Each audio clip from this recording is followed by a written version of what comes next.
as escolas, infelizmente, não estão muitas vezes no melhor caminho que existe em relação a isso da linguagem, né? Então, como eu te falava, a gente só tem como, por exemplo, pensando num jardineiro, não adianta a gente dar todas as ferramentas de jardinagem se não existe terra, se não existe planta, se não existe sol, se não existe água, se não existe todas essas coisas, para que de fato o jardim possa florescer, né? Então, a meu ver, quando a gente ensina para os nossos filhos classe gramatical, análise sintática, não sei o quê, e a gente não tem a parte de muita leitura, muita exposição a boas pessoas que escreveram bem, né? A criança não tem insight, ela não consegue, porque você está ali trabalhando quase que você está patinando no gelo, assim, sabe? Você fica patinando uma coisa que não é nada, na verdade, né? Então, tem uma educadora que eu gosto muito, que se chama Charlotte Mason, que ela dizia que uma criança só deve ser exposta a classes gramaticais, né? A essa parte formal da linguagem, no mínimo a partir dos 10 anos. Até lá, é muita leitura, muita exposição. Para ela ter o substrato, né? Para ela ter o substrato aonde trabalhar. Então, o que acontece hoje nas escolas? As crianças não têm essa parte de leitura em voz alta, de textos diferentes, textos, sei lá, o pessoal só lê gibi e acha que isso é leitura, né? Então, ou lê textos de tipo Diário de um Banana e acha, meu filho leu um monte. Não basta ler um monte qualquer coisa. É necessário a criança conhecer estilos literários diferentes. Por isso é tão importante a criança ler livros de autores brasileiros ou portugueses, né? Ou então que a tradução seja feita por pessoas que de fato sabem. Que seja uma boa tradução, isso, uma boa tradução, para a criança conseguir de fato ter o contato com isso, porque na hora que ela for redigir um texto, então isso eu estava vendo aí o finalzinho da sua live, e o seu curso vai falar sobre isso, né? Como escrever bem. Então, se a pessoa nunca teve contato, é muito difícil, porque isso, a gente fica sem insight. Sei lá, eu sou médica, eu vou te dar um exemplo, né? Você pode estudar tudo sobre doenças, né? E estudar, sei lá, sobre o infarto, não sei o quê, e o infarto se diagnostica assim, você tem que fazer tal exame, nananana. A primeira vez que você vê uma pessoa infartada, você não consegue identificar. Não tem a correlação, né, da teoria com a prática. Não consegue. Agora, depois que você viu um paciente que estava com aqueles sintomas e tal, o próximo você fala, agora sim, é isso. Então, mais ou menos acontece, obviamente que não é tão assim, mas uma criança que foi exposta à literatura de vários estilos literários, né, vários estilos mesmo das pessoas escreverem, ela vai conseguir escrever muito melhor. Sem dúvida. Porque ela já palpou aquilo de alguma maneira.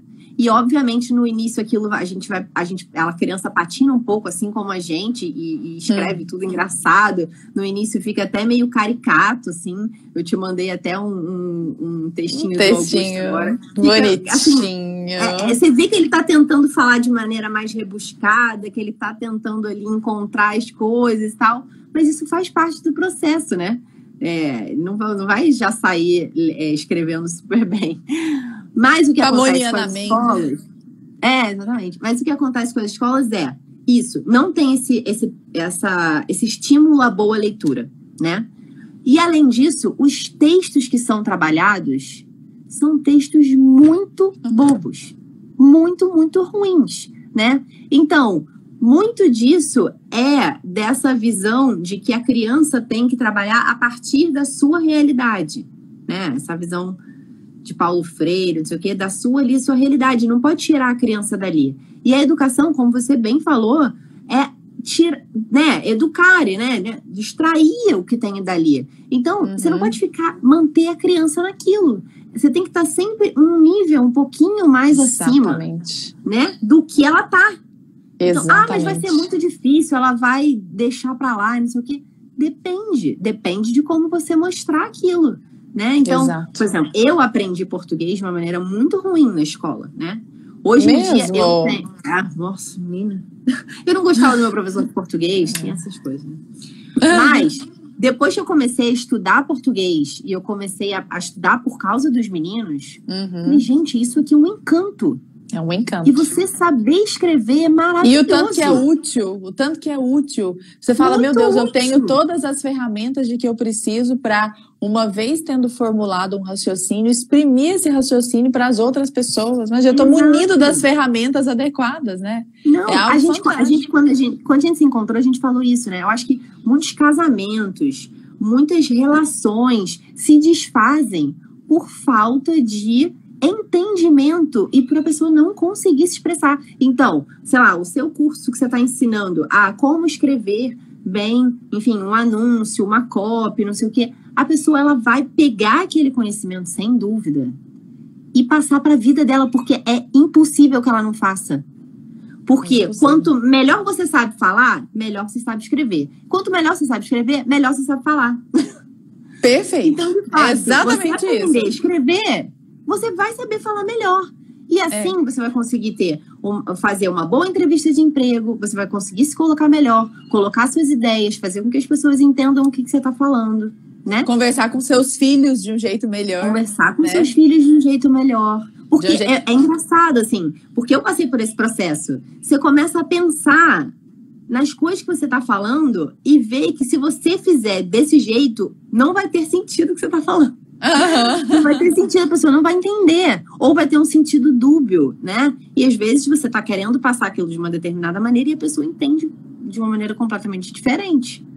Então, o domínio da linguagem, não só verbal, mas da linguagem escrita, nossa, é maravilhoso, né? As pessoas conseguem ter um debate de ideias muito mais saudável.